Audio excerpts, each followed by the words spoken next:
Memories haunt me, they never fade. I loved you deeply, but you never stayed. Now all I have are these tears to show the love I gave, but you never seem to know. Tears on my pillow, tears in the night。觀眾朋友，大家早上好。咁今日咧，亦都嚟到大家好熟悉嘅地方啦，係我哋嘅中山嚇。坦洲嘅中澳春城，咁我新學嘅攝影師咧，大家係咪好耐都冇見過佢啦？咁自從佢嘅第一個作品咧，就係開箱嗰一集喺我哋珠海嘅南灣首富。咁今次呢集咧，其實喺中澳春城咧，佢都有好幾套裝修緊嘅。咁今日我哋上去做乜嘢咧 ？Apple 嗰一套咧，大概咧就4月底到5月之間咧，佢就可以隆重開箱呈現俾大家睇啦。咁 Apple 嘅呢個兩房嘅單位咧，其實就有啲色彩㗎嚇。咁今日咧，我哋上去拍邊套咧？係拍我哋林小姐嘅呢套41棟嘅呢一套，佢嘅風格我點解要喺未裝修之前就攞住 iPad 帶大家去睇一睇呢？係因為佢嘅呢一套裝修，麗姐知㗎哦，佢呢個設計佢好有型啊哦，佢所有嘢咧都係黑白灰，係咪得兩個顏色啊？係啦，咁一定要喺佢未裝修之前就要呈現一啲嘢俾大家睇，現時嘅格局係咁，裝修完之後又係點㗎嚇 ？OK， 咁今日有兩件事嘅，第一件事咧就係想去林小姐嘅屋苑睇下佢104平方，當時買140萬嘅格局又係點？因為近期咧就好多人喺度議論我哋嘅中山坦洲啦，麗姐知唔知啊？唔知。佢哋覺得我哋嘅中山坦洲好亂。好多垃圾，好多啦，係咪啊？佢哋話好亂，好多垃圾。咁早期咧就有一個朋友仔咧喺呢度評論啦。我咪上一集拍咗呢個中澳春城嘅嚇，睇下先佢哋講乜嘢。佢話即係話蘇小姐咪成交咗呢個中澳春城嘅，佢覺得好亂啊，好多電動車啊，好似啲地攤咁啊哦。咁後邊咧就有好多嘅評論，引起我好搞笑啊！好多觀眾朋友其實未見我嘅，佢都幫我講嘅。佢話以前香港又未亂，而家個個都發晒達啦，係咪啊？即係我想表達嘅係唔好話你自己唔中意咧，就斷定好多人唔中意我。好似中山咁多屋苑，珠海咁多屋苑，每個人都會選擇佢自己中意嘅屋苑哦。即係唔一定話你覺得唔好，人哋就覺得唔好噶嘛，係咪？咁其實佢嘴入邊咧就可以留翻少少餘地俾到各位觀眾朋友嘅，唔好話一句話咧就咬死所有人哦。好多人就分咩香港人、大陸人，咁你咪一樣要過嚟大陸去生活，係咪？過嚟大灣區去飲飲食食，咁點解你又唔係咁樣反問翻自己咧？係咪啊？係啦，呢個就係同阿麗姐講翻少少嘅一啲近期嘅啲資訊啦。好，咁我哋睇翻我哋中澳春城嘅一個地下停車場。麗姐，你點解我喺度唔喐？你知唔知點解啊？呢個停車位，你知唔知點解麗姐？呢個車位，知唔知係邊個㗎？上一次講過，係啦，林小姐㗎哦，佢已經買咗呢個車位啦。佢話點解每次嚟到樓下佢會停車嘅？係啊，因為你樓上你冇呢個車牌啊嘛哦，咁同埋佢未收呢個車位嘅，咁所以而家就有人停咗林小姐呢一個車位啦。等佢後期咧，如果過嚟收樓咧同埋收車位嗰時咧，就將我嘅車牌掛上去，幫你暫停住先，好唔好啊？我同佢通咗底㗎啦，阿麗姐唔會覺得死啦咁驚訝，係咪佢真係俾我停啊？係啊，即係等佢過咗嚟之後再綁翻佢部車咯。佢話而家唔停都白唔停，係咪啊？又或者個觀眾朋友有車位嗰陣時咧，就好似我哋呢一個車位咁啦，咁你可以裝一個安全鎖咯，哦，咁人哋就唔會停你部車啦。好啦，咁我哋事不宜遲，我哋上去個單位睇一睇。咁首先，麗姐，你一直咧，你哋做裝修同埋設計啦，你上嚟呢度咧，咪跟咗好多啲工程嘅哦。咁我想問一問咧，你哋直情去單位睇，你有冇行過1樓㗎？少啊，少，我都知嘅。佢經常係2點1線，係咪啊？嗱，呢度就係呢個人面識別，日後交咗樓之後咧，就直接喺呢度過去，要指紋密碼或者人面啲卡㗎哦。係。今次停完車之後，你上去就直接去到單位㗎啦。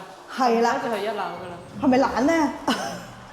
因為佢貨 lift 㗎，佢基本上好少去1樓，係咪？OK，咁我哋不如而家去下睇翻我哋41棟嘅一啲大堂啦哦。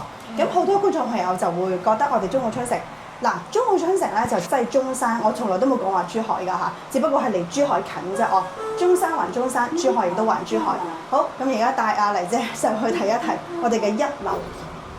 嚟啦，睇下呢個大堂你中唔中意？要買一套。OK，嚟41棟個大堂咧係一個電梯兩戶嘅。咁我哋從1樓咧就帶大家睇翻嚇我哋嘅園林小區。信箱咧就係兩邊啦，總層高咧佢係有32層高嘅，係啦，個大堂咧就比較豪氣。OK，嚟曬一曬你喎，黎姐，可唔可以曬啊？可以。人哋問點解有電動車喎？你中唔中意呢啲啊？其實咧，響呢邊電動車有時候出近門嗰陣時咧，買下餸啊，係啦去近地方啊，會比較方便咯。真係好方便哦！好，咁而家呢電動車嘅擺放點咧，即係暫時嘅。咁後期咧，根據佢小區嘅管理咧，亦都會將呢電動車咧擺放喺佢固定嘅一啲停放點哦。冇錯。咁目前我哋喺嘅呢個就係41棟。咁成個園林咧，我哋轉翻一圈俾大家睇，呢個係最新一期嘅園林。佢個樓間距咧係好舒服嘅，園林咧會達到35%嘅一個綠化率啦哦。咁睇起身會好舒服，放狗啦，小朋友喺度玩啦，或者係打羽毛球啦，亦都有嘅。咁而家呢個時間咧係11點，咁所以好多朋友仔咧都上緊班啦哦，得翻我哋兩個喺度，好安靜，好舒服哦。係。好，咁而家就考下黎姐咯喎嚇。咁目前我哋喺41棟咧，林小姐喺呢度啦哦。你知唔知對面呢一棟係？唔係呢棟，呢棟係邊棟？呢棟你知唔知係邊個嗰棟？呢棟44棟應該係44棟係邊個？記唔記得 Apple 嗰度。係啊，你終於記得 Apple 啊！呢棟係44棟啊 ，Apple 屋企喺樓上。呢度啊，黎姐，你轉個鏡頭俾大家睇，喺呢個位置係啦。因為呢一棟咧仲未開售，喺呢棟咧就係44棟啊，黎姐呢棟係啦。咁呢度係咪42棟啊？係啊，42棟記唔記得邊個？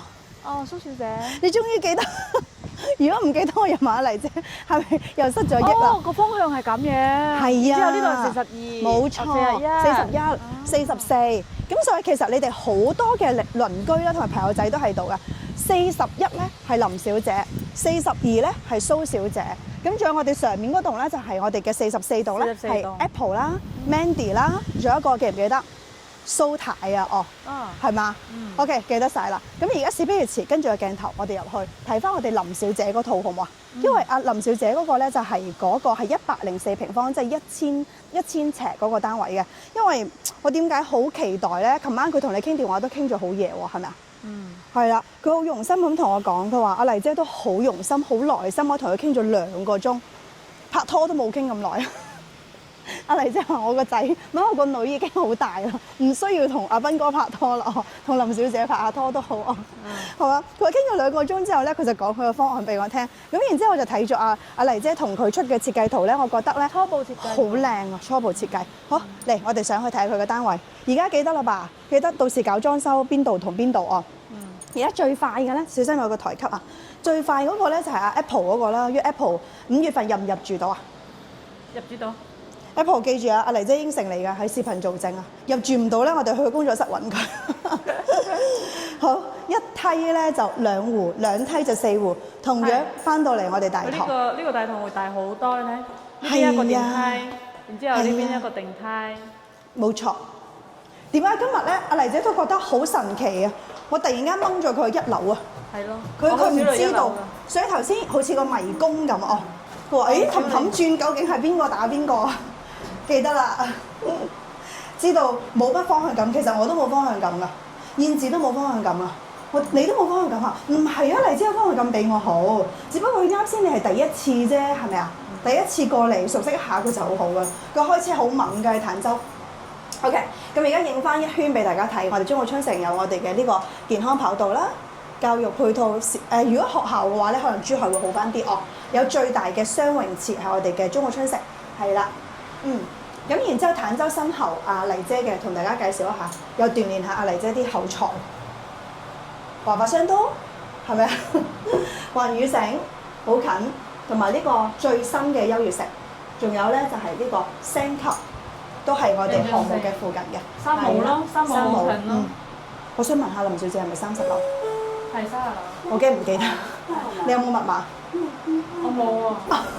你有嘛？嚟先，你入嚟睇下先。我冇密碼喎。我唔記得咗啊！你查一查就你啲記錄，阿斌哥就會有。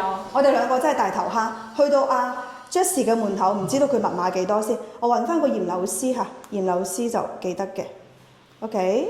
你叫個驗樓師上嚟驗樓係咪？係啊，叫我上嚟驗樓。哇！啱先好似俾蚊咬咁。哦，OK， 有啦。開箱睇下先。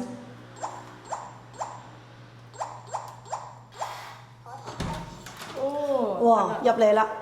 哇，你哋封咗窗啊？窗已我經封好啦。開咗個燈先好冇？俾大家睇下。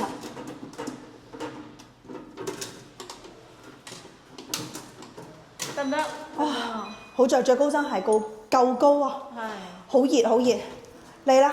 嚟到現場，帶大家睇翻我哋先簡單啦，我冇嚟啫，我哋先簡單帶大家睇翻我哋104嘅職入到嚟又係點啦哦。咁、我哋一邊出呢個設計圖俾大家睇，咁一邊睇翻佢嘅格局啦。首先我哋入到嚟咧，林小姐佢呢度有冇改動啊？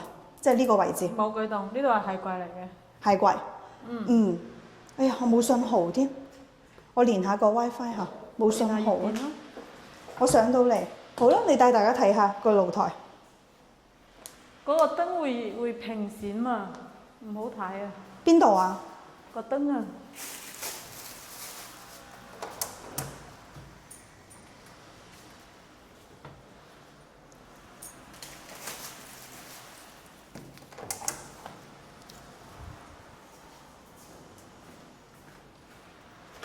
哇！封咗個窗，你哋嘅效率好快喎，嚟姐。收錢做嘢梗係要㗎啦。哇！呢個窗咧就係當時我哋收樓嗰時就已經封咗啦。哦，喺呢一個位置，佢乜嘢都唔要喎。嚟，我有啲好高添喎，驚唔驚？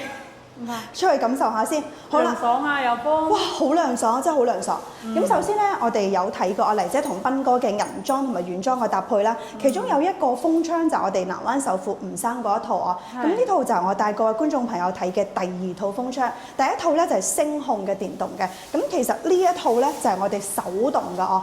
咁仲未拆包裝啦，咁睇翻整體嘅感官，設計師講下啦。不如同大家講一講。呢個咧就屬於係性價比又高又好用嘅一個風窗方式啦。首先咧我哋會考慮翻通風啦，同埋大玻璃嘅大景啦，因為咁樣嘅大玻璃嘅話視覺會好靚咯。冇錯。居中嘅。係啦，我呢邊咧都係屬於直情開放嘅。同埋佢睇園林小區嘅樓間，佢好舒服哦。係。後期呢個咧係整體風窗嚟嘅。佢係蚊你個紗係咪啊？紗網嚟嘅。OK 咁你後期係關住㗎嘛，咁就唔會入蚊㗎啦。而家係封住嘅話咧，我哋係為咗透氣就打開佢，所以佢先有兩扇窗。OK。後期就唔使㗎啦，所明白以都係大玻璃嚟嘅。好靚啊！個成個大玻璃。係。大玻璃。咁呢個用佢就好寬闊、好舒適㗎。頭先你一望咁樣影入嚟嘅成個效果咧就好大好舒服啊！哦，係啦。咁而家要現時觀眾朋友你要記得呢一刻先，到時對比翻我哋嗰條片裝修完出嚟嘅效果又係點？大飄出。好。咁頭先黎姐已經講咗佢專業嘅一啲設計圖啦，咁而家我哋睇翻呢個就係初步嘅設計圖。點解佢要全部好大嘅玻璃咧？首先咧，佢嘅設計圖咧初步嘅3D 圖就係咁嘅哦。有啲反光。有少少反光啊！嚟睇唔睇到？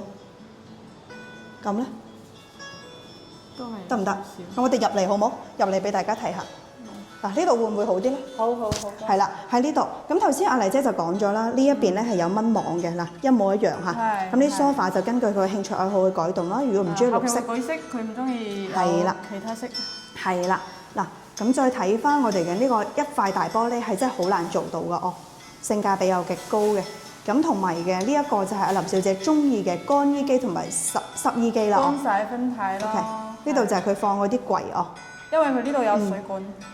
哦，呢個位置影下俾佢睇先。冇啊，冇同林小姐講，佢都唔記得佢呢度有水管。真係唔記得啊！我唔嚟到現場，黎姐唔係話佢唔記得啊，我都唔記得啊。我哋當時睇樓嗰時係有好大噶嘛，唔知道阿斌哥點解會拍得咁快？佢啲效率真係好快啊！我覺得嗱，呢度佢有條水管，呢度有啲反光，我哋入翻嚟俾大家睇。包完之後咧，佢就同埋整個電視櫃係一體嘅，係整體咧。好靚比較高，同埋有啲放佢自己公仔嘅喺呢度哦。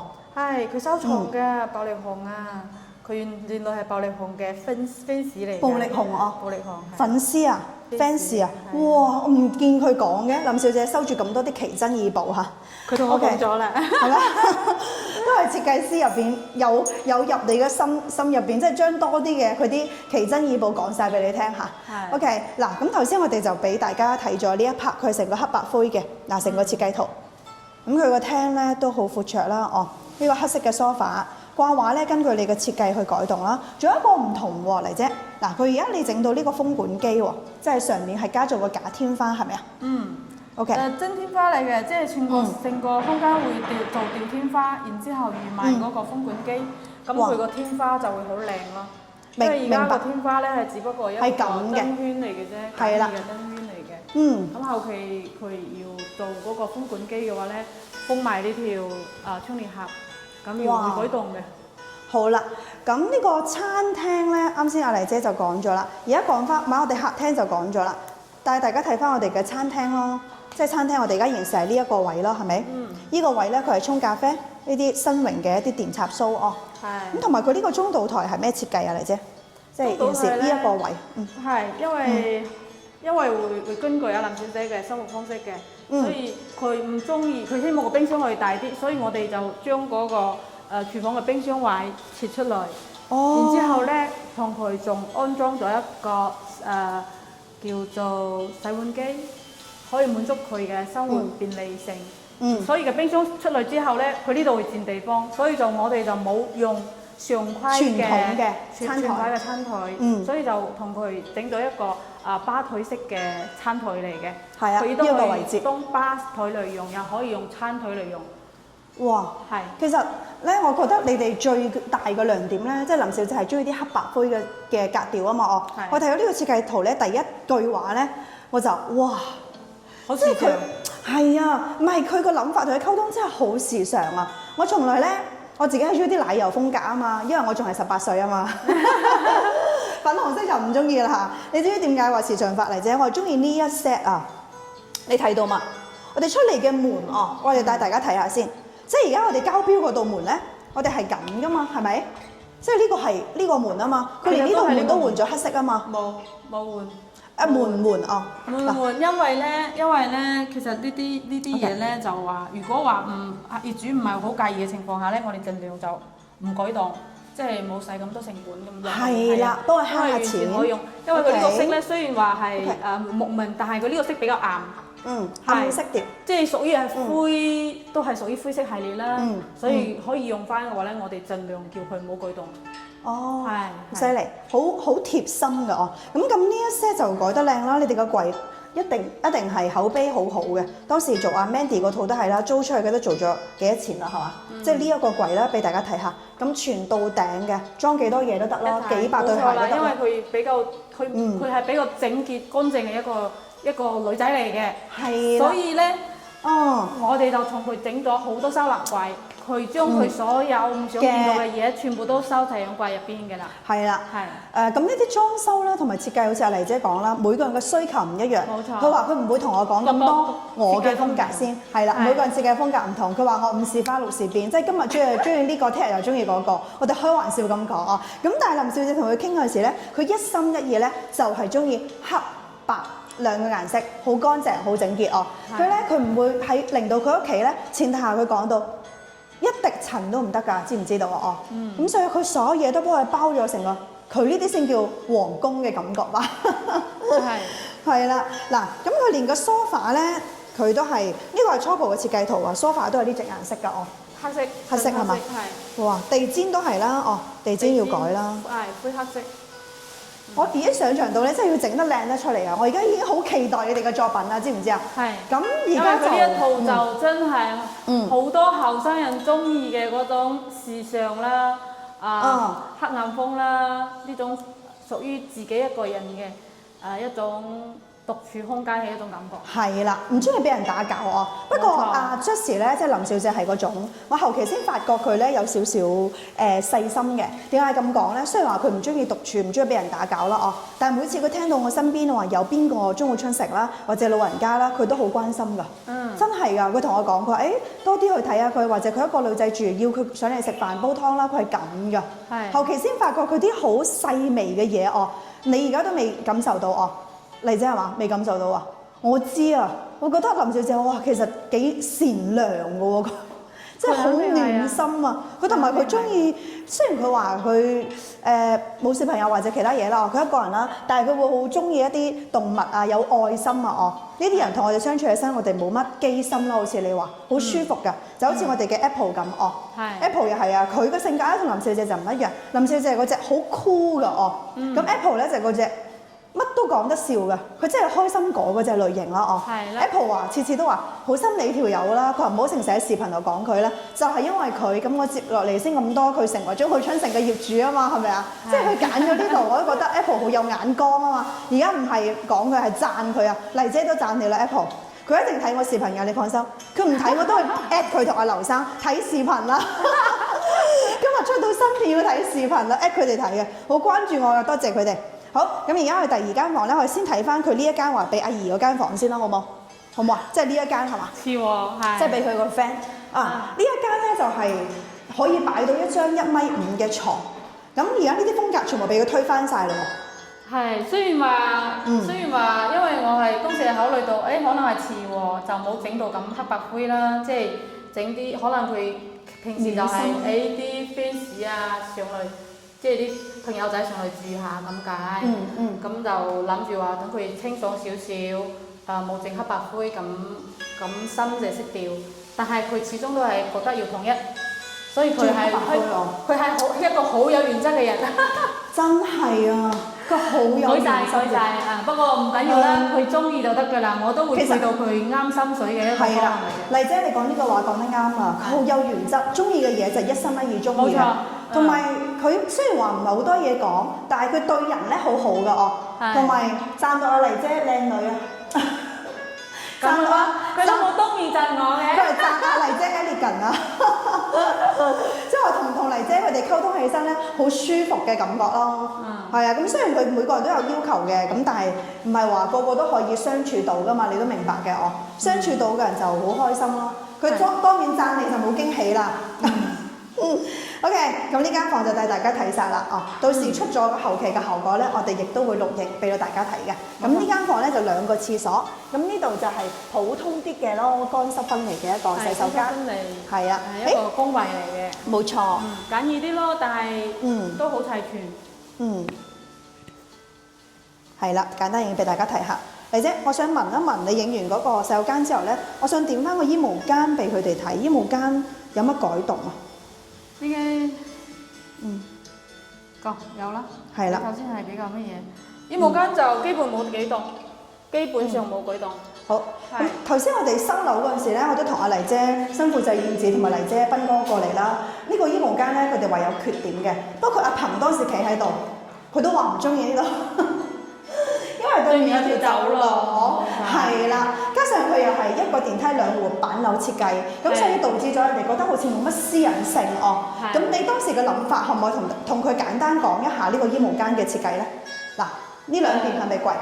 係，因為佢對於收納衣櫃咧都需求比較大嘅，佢自己都有好多衫啊，好多包包啊，所以咧衣帽間嘅話咧，我哋就盡空間同佢做晒最大嘅利用率，所以我哋會後期會拆咗呢啲嘅天花佢。OK， 拆天花佢，拆呢啲唔好用嗰啲天花，嗰個拆唔到嘅啦。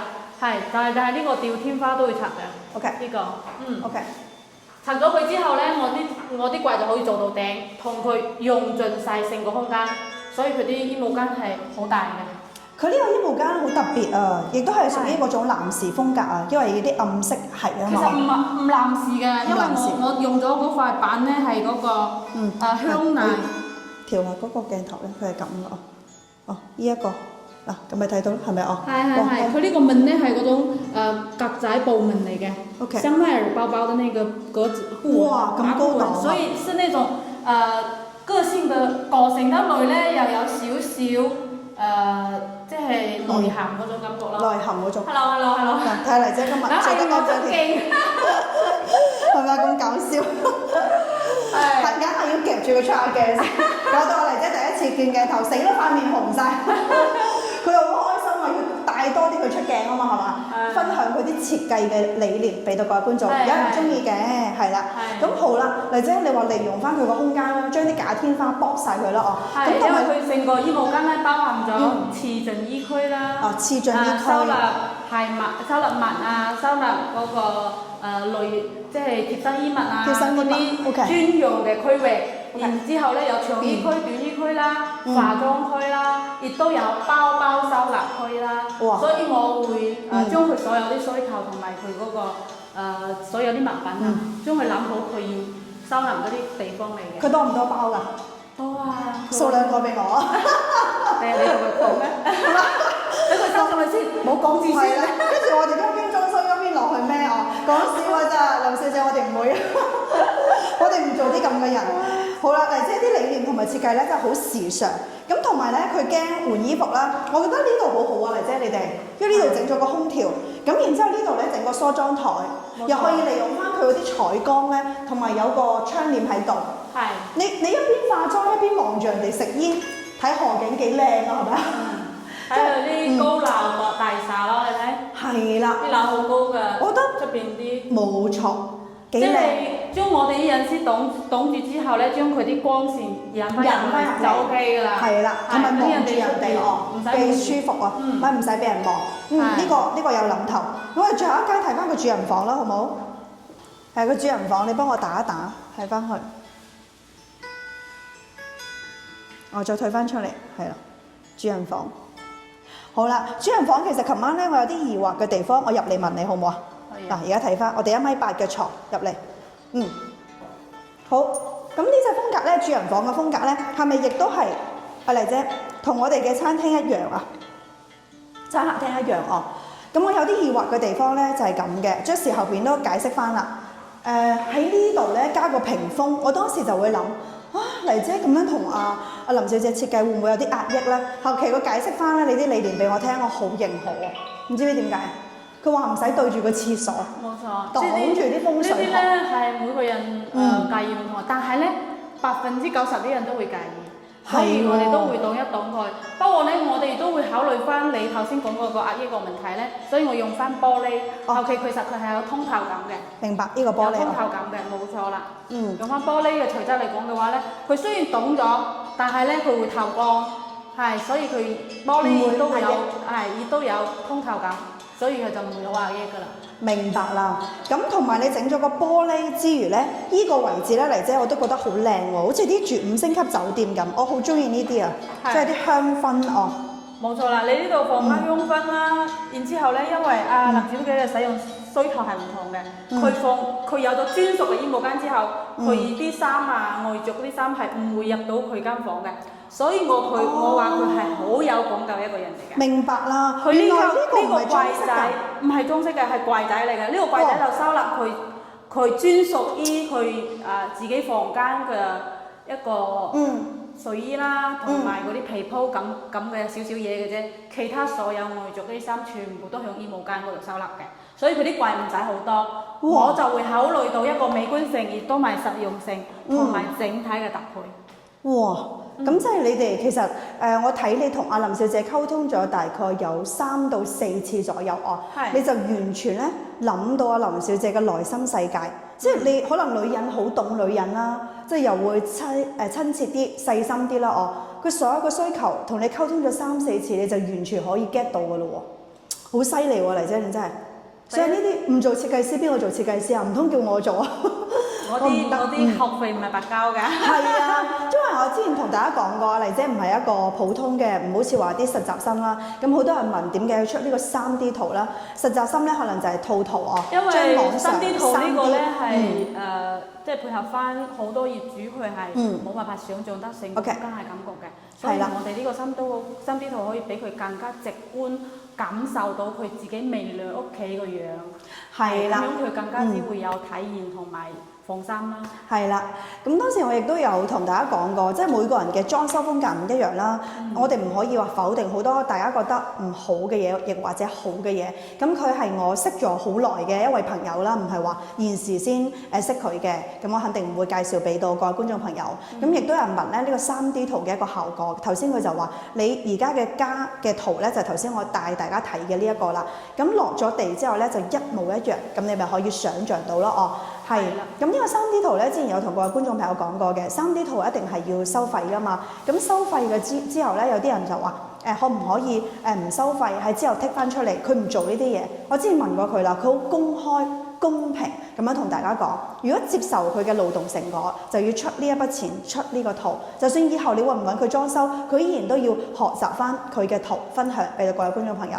同埋佢係一個咧好詳盡嘅人，一年咧基本上去2到3次杭州、上海學習。你係一般嘅實習生咧，係用唔到人哋呢啲理念㗎。你要話套圖簡單講就容易啫，做起身你覺得難唔難啊？所以我哋要尊重翻人哋嘅勞動成果。你信我哋就一心一意交俾我哋做。如果唔信嘅話咧，其實亦都可以係啦，唔緊要，揾其他啱你嘅亦都 OK 啦哦。咁亦都我唔中意嘅咧，就係之前有一件事發生咗啦。我哋唔講邊一個人啦嚇，就揾阿黎姐，其實話度咗尺寸啦，2、3次啦。咁之後咧攞咗人哋嘅理念咧，攞咗人哋嘅圖咧，去其他地方揾人哋做。所以呢件事咧，我就覺得。呢個人算啦，我就同佢講唔好計較咁多，過咗去嘅嘢依然會有好多信任你嘅人選擇你同斌哥同阿黎姐嘅，係啦，因為第一次嘅呢一個設計咧，我開箱俾大家睇，吳生嘅所有一手一腳嘅作品，佢哋2夫妻加埋佢2個女，當時仲考緊試啊，我仲拉埋佢過嚟加班嘅，即係做作業。你話佢哋一對90後嘅夫婦，我覺得佢哋係好用心去為大家嘅。咁所以其實你話揾到 Nana 嘅一啲朋友仔咧，我亦都會介紹身邊我信得過嘅朋友去負責你哋嘅終身幸福，唔係話所有衣食住行啦，即係話你信得過我哋買咗呢度大灣區嘅樓，咁你以後嘅電器啦同埋裝修啦，係咪一定要揾得過我哋信得過嘅人咧？佢係我哋見證過係 OK 㗎，咁所以黎姐你知㗎，林小姐一過嚟就話 OK。黎姐一同佢傾2句，佢就認可你嘅人啦，真係㗎。佢冇同你講啫，但係同我講啊。所以你俾啲心機，準備一個呢個係第3個作品，唔係廖生差唔多完工咯喎。廖生 Apple 林小姐有好多個作品分享俾各位觀眾朋友睇嘅。OK， 黎姐你仲有咩補充啊？呢度冇，我哋就出去啦，好熱啊！我哋出去廳嗰度係啦。頭先你就係啊，小心嚇。到時咧，我哋出完咗呢個作品之後咧，我哋亦都會同大家。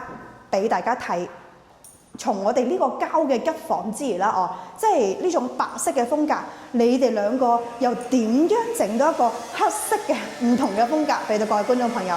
我真係好期待，但係佢有啲好期待。呢啲燈就係咁樣。佢呢個燈係喎，黎姐，你講到燈之餘咧，其實仲有一樣嘢咧，阿林小姐，我記得佢有講過，佢唔想要燈嘅喎，即係佢唔想惹灰塵，係咪要無主燈嘅設計咧？係，佢做翻整個天花做無主燈吊頂。係啦，之後我後期都會好少用翻呢啲筒燈，因為其實筒燈響家居使用中咧，屬於係一種光污染嚟嘅。因為你睇下每一個光斑一突一突咁樣，其實佢冇美觀性嘅。冇錯，係啊。我喺鏡頭上面咧，啱先你指俾我睇，佢好閃閃閃啊！我唔係好中意佢呢隻閃閃閃嘅效果。閃嘅話咧，都會有好多燈有一個電壓同埋頻閃嘅一個問題，呢啲唔係好問題。只不過咧就係話呢啲筒燈，我哋會用空間就好少用，我哋都唔會，亦都唔會俾佢打住呢個牆一嚿一嚿咁樣去光。冇咁靚。明白啦，即係好似70後跳 disco 嘅感覺，即係冇咁好睇。係啦，冇咁好睇咯，個美觀性。OK， 咁今次呢集視頻咧就同大家簡單咁樣介紹呢個格局先啦。但係呢集視頻仲未結束嘅，因為阿黎姐咧同阿林小姐咧，我哋已經傾好下個月嘅某一日咧，我哋就上去咧同佢揀埋呢一個家私啦。咁林小姐亦都好開心邀請我去全程拍落嚟嘅，即係點樣去記錄一下佢哋嘅辛苦付出。因為我哋係做呢個視頻噶嘛，其實好多嘢咧做開之後咧，佢哋係唔講嘅。但係我就中意記錄咧最真實嘅嘢啦。如果睇過我啲老粉絲咧，觀眾朋友咧都知道我每一刻做緊乜嘢。嗱，而家11點半，我哋大概拍咗半個鐘嘅時間啦。我哋就喺呢間屋苑入邊。係啦，咁所以有頭有尾先係最好噶嘛哦，即係你好我好大家好先係真嘅好哦。我亦都唔希望咧各位觀眾朋友，如果唔了解人之前咧，你就去盡踩人哋，其實可以幫自己留翻啲叫咩話唔好講得咁唔好聽哦，即係嗰句話係咯，尊重翻對方咯，即係尊重翻彼此。唔中意咧，亦都唔可以話踩得咁行哦，因為近期咧好多嗰啲負面嘅評論咧，我而家係唔介意啊，但係你講人哋。講到人哋傷心嗰時，人哋傷心，你又開心咩？係咪啊？即係你講到人哋唔好嗰啲嘢，你自己會唔會將你嗰啲嘢套落嚟咧？哦，所以你自己唔好信人哋講嘅，出嚟踏出第一步，過嚟呢度睇一睇，先知道係啱唔啱自己嘅。咁都辛苦咗阿黎姐啦，同大家講咗咁多啦。仲有第二 part 內容咧，佢都好好啊，今日。因為中澳春城嘅44棟咧，我哋就同佢溝通咗啦。我哋要過去44棟睇一睇咧，兩位老人家啦，我哋嘅 Pauline 啦，同埋 Janet 啦，近期佢住開落嚟嘅一啲感受啦，同埋咧就係最近咧，麗姐可能唔知道我住過嚟咧有啲水土不服啊，即係前段時間咧佢又眼睛發炎啦，後尾我又買咗藥俾佢啦，睇下佢嘅近期嘅狀況又係點啦，好冇？咁我哋今集視頻仲有下一 part 內容咧，我哋就拍咁多先，一陣我哋去到 Pauline 同埋 Janet 嗰度咧，再同大家分享其他嘢。好啦，我哋等等見。Hello， 各位觀眾朋友，轉下眼咧，我哋頭先去咗41棟咧，我哋喺樓下講緊阿 Pauline 同 Janet 嘅壞話，跟住就上咗嚟啦。講笑啊，邊有咁講？佢哋兩位大神嘅壞話，我哋想去突擊抽查。12點嘅時候，啱啱上嚟，佢哋兩位女神咧，先啱啱喺度洗面起身啫，搞到我哋咧同阿黎姐喺出邊咧等咗唔係好耐，幾分鐘啦。跟住我打電話俾阿張咧，我話嚇你係咪出咗去啊？我估計應該唔會啊。琴晚佢哋兩個又捱夜啦。咁早一集視頻咧，大家都有睇過阿 Pauline 同張咧出鏡啦。好榮幸佢哋可以露佢哋嘅真面目俾到各位觀眾朋友。咁由於今日佢哋啱啱起咗身咧，又係着得太靚啦，係啦，咁所以咧其實就唔出現喺觀眾朋友嘅鏡頭面前啦。咁其實今日我同黎姐過嚟係做嘅最後今日嘅呢個訪問下佢嘅環節，亦都好開心哦。我哋唔講樓之間，就想問翻阿 Pauline 啦，同埋 Janet 啦。Pauline 咧就同阿 Janet 咧就傾偈啦哦。每次咧阿 Pauline 嘅疑問咧，俾阿 Janet 聽到咧。Janet 就會同我講，但阿 Pauline 又叫我 Janet 唔好煩我。黎姐你知道秘密啦，佢哋咧成日都好驚麻煩我嘅。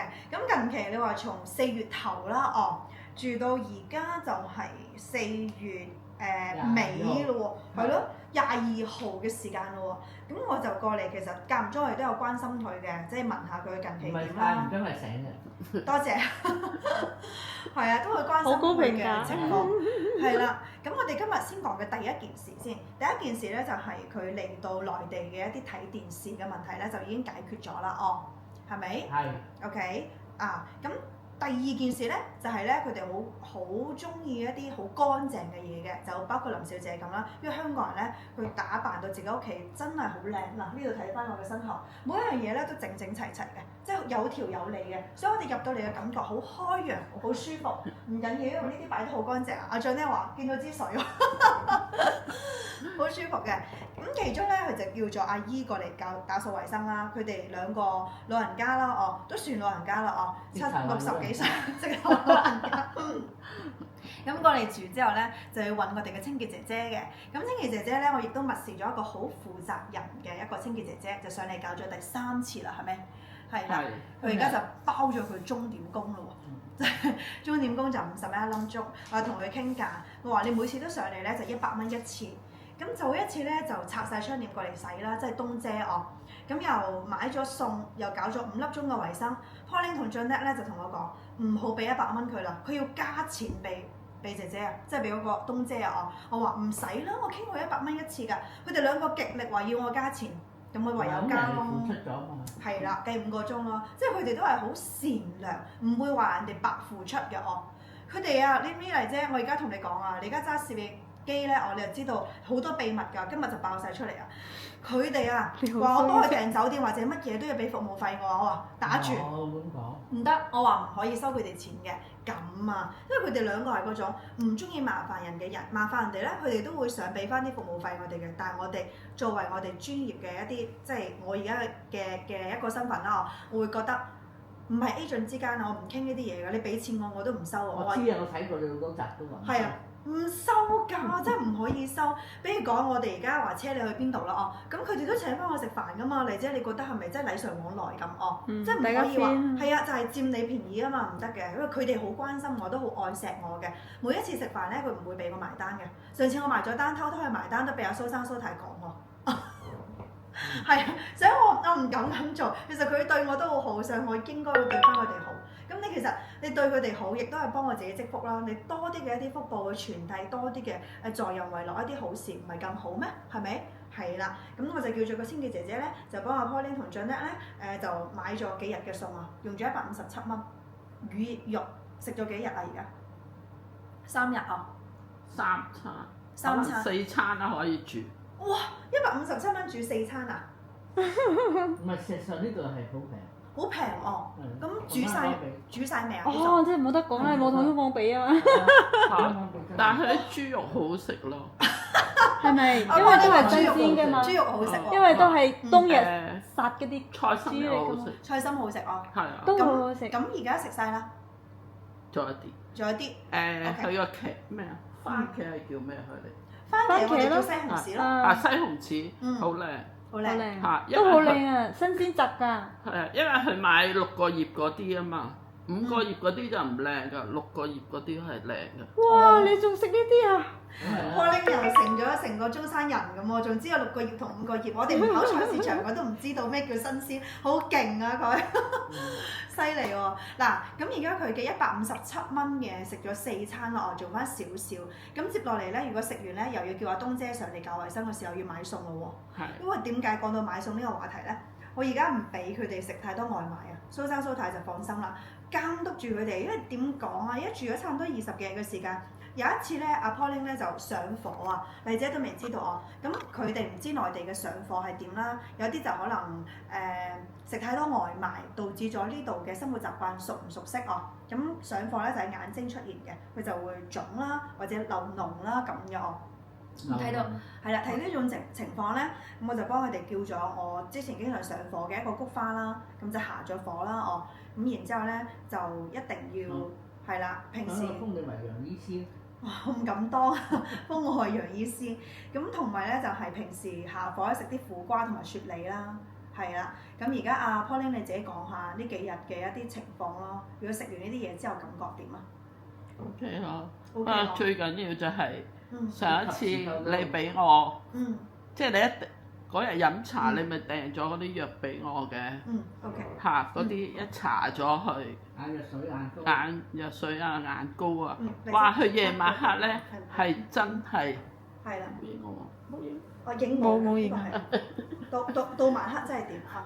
咁夜晚黑咧，你搽咗啲藥膏咧，哇！真係佢半夜咧係好多樣嘢出嚟嘅，係黑色嘅出嚟嘅。咁你第二日就好舒服噶啦。嗱，所以其實都好多人話同我講，佢話Nana 唔可以咧，即係亂咁塗藥啊或者點嘅哦。咁其實我當時我都諗過，我係經常上課嘅人啊嘛，因為我都係捱夜嘅，呢種屬於肝火，咁我就咁對症落藥啦哦。咁我即時咧，佢哋咁嘅情況咧，我就的士喺美團上面啦，佢叫咗呢個紅霉素，即係頭先 Pauline 講嘅一個藥膏啦。一到晚上嗰啲上火啲膿咧同埋黑色嘅嘢咧，全部流晒出嚟。咁第二日咧，你眼睛就開揚翻好多啦，精神翻啦哦。咁同埋第二點咧，我哋內地人嘅一啲生活小資訊咧就係咁嘅。咁唔知其他朋友有冇遇過一種情況啦？咁佢就眼睛腫啦，我哋叫做蜜粒腫。蜜粒腫咧根本上係生3日嘅，生完3日之後呢度會有嚿嘢突起身嘅。我點樣去做治療咧？我之前仲突起身，一用嗰支針咧一篤流晒啲膿血㗎。我有個咁嚴重，因為我當時係經常捱夜上火，我經歷過好多，仲甚至嚴重啲，仲要做手術㗎。去醫院做個小手術，一割開佢流晒啲膿出嚟，咁㗎。咁當時我就係食苦瓜啦，食雪梨啦，去治好佢，同埋晚上咧用啲熱貼啦貼下個眼，等個蜜粒腫咧就細啲啦。咁同埋咧一定咧就要塗佢嘅眼藥水嘅，叫做科星乜嘢，我幫你叫嘅呢幾個。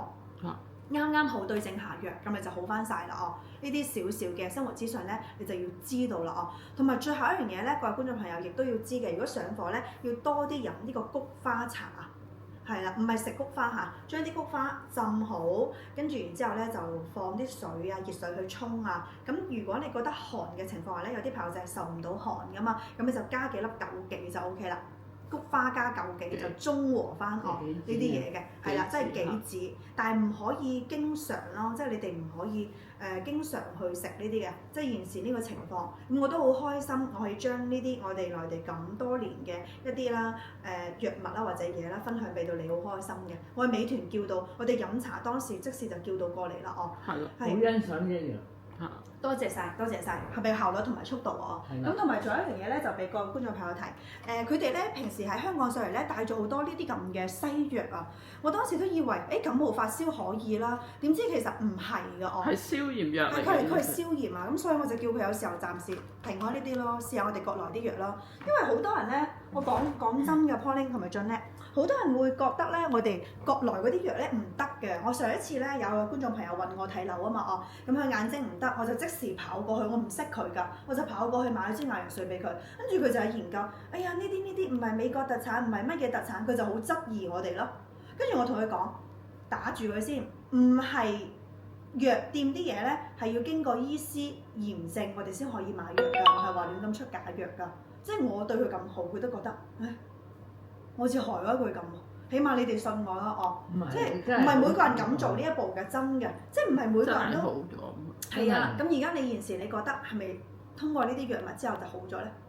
係啊，海觀，所以咪叫你買第二次，留翻喺呢度開門口備用藥啦，係啦。咁同埋我哋國內用嘅一個叫做小柴胡咯，即係你有啲頭暈身痕咧，就沖一包嗰啲顆粒備下我基本上我講真嘅，我咁大個女我好少去醫院，我好驚啊，因為我都係用呢啲藥備住嘅咋，即係基本上我一到我問佢哋啦，我話死啦，哎呀而家又發燒咯喎，我夾到係啊，我夾咗有時候38度、39度我都唔去啊，跟住焗一親汗，我好驚去醫院㗎，我驚打針啊嘛，咁逼不得已就要去做呢樣嘢咯係啦，咁琴日阿 Jeanette 咧又發條信息俾我，佢話阿 Pauline 有嘢同我傾，但係 Pauline 又唔敢同我傾，我問下乜嘢先。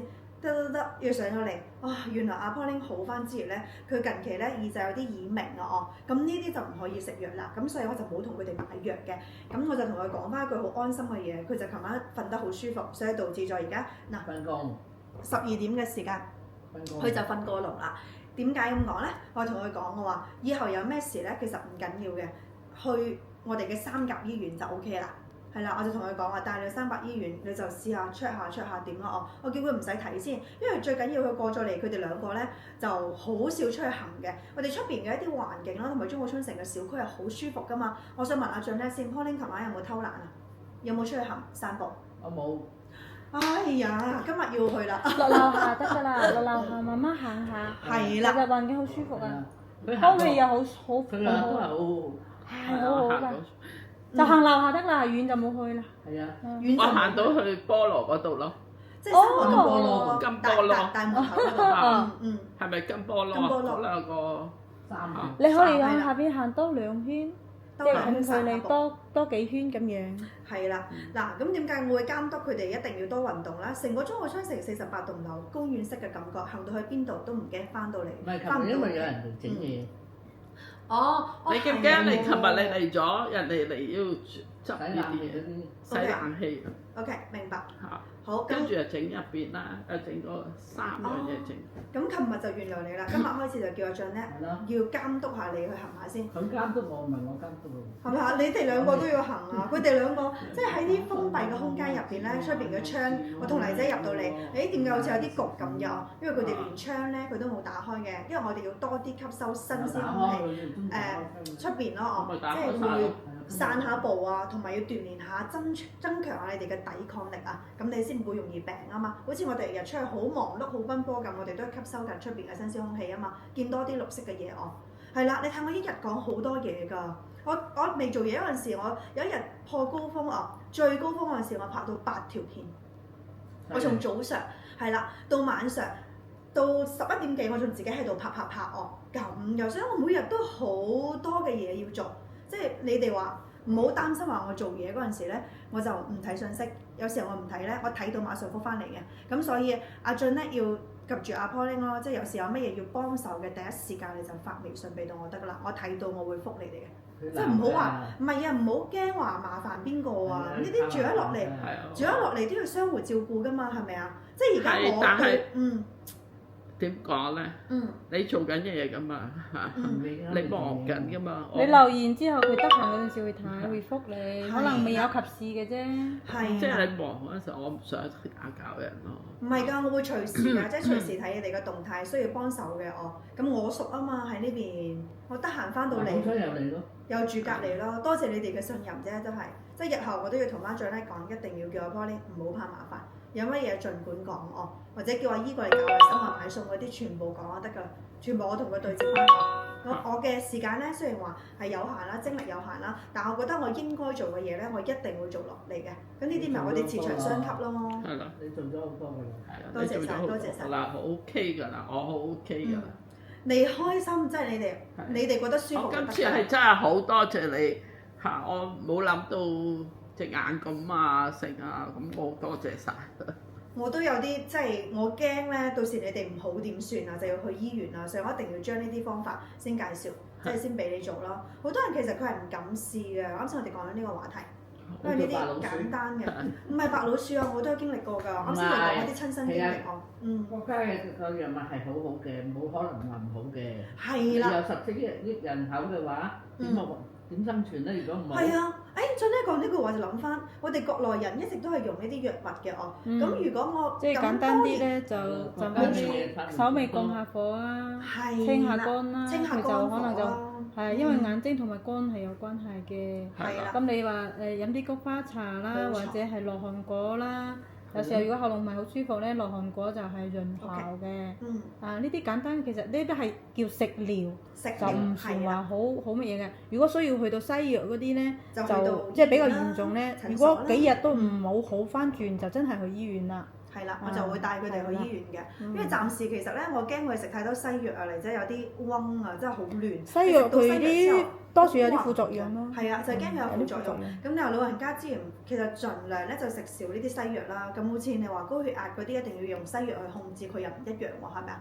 係啦，阿俊你啱先講話，我哋國內人食咗30幾年，如果我唔係食一啲藥長大嘅，我咪食傻咗，係咪啊？咁所以其實係一定要根據係啊國家認證，佢先會肯開呢啲藥，因為有醫師嘅證你有明嘅。10億人口係咪？係啦，係咪？14億。14億人口啊嘛，咁如果佢啲藥唔得嘅，咁點算啊？我係啦係啦。你而家好就 OK 啦。咁今日你有冇發覺有啲耳鳴或者點啊？係我把聲你聽到啦。我明啦。我把聲唔係。你呢種狀況就好似琴日我同佢傾緊，我第一時間就過嚟睇佢哋啦。到佢本身到眼嘅火，跟住到落嚟到依度就好㗎啦。因為近期呢個流行性嘅感冒啊，我都係7日左右先好嘅。係啦，所以7日之後睇下係點樣。咁今日亦都要飲呢啲菊花。同埋我之前叫阿蘇太幫我買咗啲叫做白仙果嘅。係啊，白仙。係啊，食白仙果都 OK。我袋度仲有一包，一陣我俾你試下。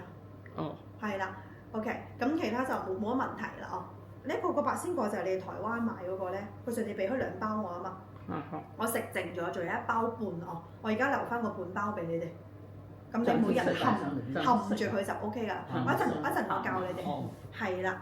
咁我哋今集視頻就係關心下阿俊咧同 Pauline 近期嘅情況啦，哦。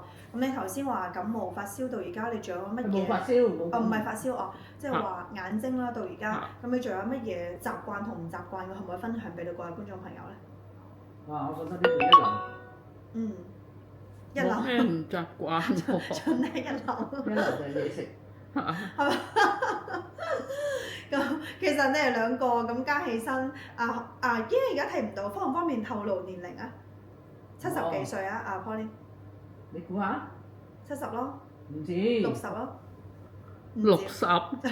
你俾翻我60我啲相啊！好開心啊！捉係馬上捉曬。哇！60歲嗰陣時，我仲佢已經後生。哇！好得意啊！麗姐睇 Pauline 好得意哦。其實佢種係好善良嗰啲笑容睇起身。74啊！佢。哇 ！Pauline 係74，阿 Polly 咧有睇過佢啲片啦哦。Polly 好似72。係啊。係啦，咁阿俊叻咧，俊叻幾歲？我大3年。77，係啦，哇！完全睇唔出啊！所以你哋個心態一定要好啊！咁而家我就監督佢兩位老人家，一個74歲嘅小朋友同77歲嘅小朋友啊，要多啲去大朋友，運動。我哋講多啲去運動，增強呢個抵抗力。咁頭先就講咗佢遇到嘅一啲情況啦，點樣解決啦，同埋佢住落嚟覺得一流啦，即係冇啲咩唔好嘅係咪？冇，冇哦，除咗唔識行唔識咁快，係啊，唔識行出去住，唔使行出去，因為小區太大啦。係啦，咁慢慢摸索咯，我哋兩個，或者買部3輪車喎。我踩架電單車如果，踩架唔好啊，唔好踩電單車，唔安全啊！我覺得你哋都係行路啦，慢慢咁樣喐下啦，或者電雞嗰種3輪車會好啲咯，哦。咁後期就住落嚟先啦，因為而家20幾日嘅一啲情況，就隨時關注下佢哋兩個，然之後就唔係，其實呢度真係服務一流㗎，即係話有啲嘢唔妥，即刻有人嚟㗎嘛。隨叫隨到啦，哦。即係睇埋我哋冷氣機幾好。嗱，呢一個就係嗰個風換機，我哋叫埋顧家上嚟咧，就幫大家幫阿 Pauline 啦同埋俊咧去洗咗啦，係啦。咁呢間屋苑咧，其實我都唔止拍過好幾次啦，哦，大家都知道好多次，大家都知道佢個狀況，佢有冇搞亂間屋咧？大家都會知道嘅。呢個鏡頭已經影晒佢身後，阿 Pauline 話好多次啦，好多次啦已經。認得晒。係啊，嗱一陣間你一擺上，我細佬話嚇咁快你又嚟？係你有病唔話俾人聽㗎。係咪啊？佢話隨時關注佢哋兩個嘅行蹤，因為阿麗姐咪知道一件好有趣嘅事。我上次講咧，我話叫阿 Pauline 同俊叻咧唔好去賭場啦，唔好去澳門啦。跟住阿 Pauline 話個細路話原來一定要去賭場啊！但係今次咧同大家公佈一下，佢哋兩個超級乖，即係呢幾日咧除咗睇電視瞓覺啦，瞓到大概而家應該係最早起身嗰一場。其他地方佢都冇去嘅，乖乖咁樣喺度煲劇啊！咁所以今日佢哋兩個好乖，隨時幫你關注佢哋兩個個動態。你要開心就得啦，最緊要係個心態咧係啦，要開心咯哦，開心。唔係，其實真係翻嚟學咗好多嘢嘅都。習慣就 OK。進步咗好多咁嘅祖國。係啊。大陸好多嘢好方便㗎。真係唔同咗㗎。完全唔同。係啊，感受唔同咗。係。其實大陸而家進展到真係超方便，人啊同埋事啊。上一次同阿蘇小姐傾偈嗰陣時，佢都話其實我哋大陸比加拿大啲居住舒適感仲加之好，幸福感仲加強。係啊，真係。我同蘇小姐傾偈咧，都好窩心㗎。佢好認可我哋祖國，同埋佢對我哋內地咧好好。加上咧，其實你都有睇過我同佢嘅一啲視頻啦，哦，佢係完全好似你哋咁，好信我哋嘅，真係好信我嘅。係啦，有啲黑屏嘅就話蘇小姐啊，你應該睇啱其他地方先啊，唔好揀中澳昌城啊或者坦洲啊，踩到坦洲一文不值咁哦。咁點解我哋話咁多港人又會揀坦洲咧？我話每個人住嘅地方同埋佢中意嘅嘢唔一樣啊嘛哦，即係唔可以有一句話嚟，即係牛姐一直都聽我講踩死晒，有乜唔好啫？坦洲出邊嗰度又好，小區又好，見仁見智，每個人嘅觀點唔同，諗法唔同，呢啲可以理解，但係要適當咁尊重每個人嘅選擇。冇錯，我覺得呢個就係好緊要㗎啦。加上佢哋咁樣講，其實我覺得佢應該係未嚟過，或者係聽風咯，即係亦或者係可能佢真係有不開心嘅體驗，呢啲即係無可是非啦。唔開心即係唔揀咯，係咪？係啊，呢啲唔緊要㗎。你如果話你唔中意就要人哋唔中意，其實有啲霸道咯。係啦，係啦，我話係喎，太講得片面啦好啱聽哦。咁同埋阿 Pauline 同俊咧，佢係自己嘅真實感受啊！佢真係呢段時間真真正正咧住落嚟我哋嘅中澳春城係嘛？咁近期啦好 hit 嗰啲話題啦，又話邊個明星啦揀咗呢度啦，又以為珠海啦，又鬧 agent 話你誤導人哋啦。其實好似話阿俊咧同阿 Pauline 我哋買呢層樓蘇生蘇太嗰時，從來我都講明呢度就係中山唔係珠海，只不過係近珠海啫係嘛？我就唔會呃人嘅，即係咁就係咁嘅哦。缺點我都講咗㗎啦，我話缺點乜嘢啊，優點係乜嘢啊，係大家相互相成，相信我先去選擇呢度啫，啱唔啱啊？係啦，真係㗎。阿麗姐唔知啊。感受咁啊坐。係啊。因為你坐得舒唔舒服，有冇乜嘢？磁場啱唔啱？其實呢啲嘢係啊，因為我哋又即係每一樣嘢都唔會好似人民幣咁樣個個都中意嘅。係啦。蘿蔔青菜各有所愛嘅。唔啱聽嘅咪隨風去咯，我聽完咯。咁其實阿蘇月姐又亦都睇咗我1年嘅視頻，阿俊咧同 Pauline 啦，同埋蘇生蘇太啦，蘇太啊特別啊，每一集視頻都夾到實一實嘅哦。咁所以我每一句話咧，佢哋都講聽得出嘅，我都好開心。一出片咧，佢就會睇我啲視頻嘅，咁所以所以我好快出片咯。多謝。下次我係特級檢查阿俊咧同 Pauline 話：哎呀呢段時間佢哋又點啊？哦，呢啲先好啊嘛，記錄落嚟，唔係話住咗落嚟乜都唔理你哋噶嘛，唔得嘅哦。係啊，都要關照下佢哋啦，同埋近期嗰啲情況真係要關心下嘅。關照我哋㗎啦。嗯，係咪？我就驚你唔麻煩我咋。我哋人生路不熟。唔怕，一定要勇敢。你哋已經好勇敢啦，因為你已經踏出咗第一步哦。係啊，咁接落嚟就要你真係要阿 Pauline 同 Janet 互相監督一下。得閒冇事，你哋兩個就落去行，跟住又行翻上嚟。44度好大。我成日都落樓下嘅。如果喺視頻度講，落樓係一場行翻上嚟啦。係啊，因為抌垃圾。我應該改變咗你哋好多啦。你平時行到蕩失路，你同我講翻聲，我打電話俾紅姐車你翻嚟。我諗唔會蕩失路嘅，你慢慢行，你係感覺到喺自己屋企樓下行嘅，你邊會蕩失路㗎？係啊。係咪啊？你向前行，因為自己喺44棟嘅向後行，咪 OK 咯嚇。其實係啊，佢哋講得好啱，同埋今日阿麗姐睇到佢個表情咯。雖然佢話而家啱啱起身着睡衣唔影俾大家睇，佢話好開心㗎，即係呢種發自真心嘅笑容咧。如果你見到咧，你哋都好想過嚟啊！之後啲朋友就係話國外嘅，見到我拍啲嘢咧好心動，好想過嚟，歡迎你哋過嚟，多啲過嚟揾Nana。係啦，咁接落嚟咧就今集視頻就有啲長啦，亦都好多謝大家咧睇到視頻嘅最後啦，分享翻我中澳昌城嘅前一 part 林小姐嘅屋苑啦，同埋後一 part 我哋關心阿Janet同 Pauline嘅近期嘅情況。多謝你哋睇視頻睇得咁耐啦，亦都有。住得好好就得啦，住得好就 OK 啦，係啊。咁我哋今集視頻咧就接近尾聲啦。咁阿 Pauline 同Janet冇補充，我哋就結尾咯喎。好啊。冇補充啦哦。冇啊，好多謝晒你。多謝晒你哋。多謝你哋。係啊，多謝晒你哋。睇實佢哋，唔好再犯錯事，唔好再去澳門係咪？呢個梗唔係啊，佢已經好耐冇去啦。OK，今集視頻拍呢度，我哋下期再見，拜拜。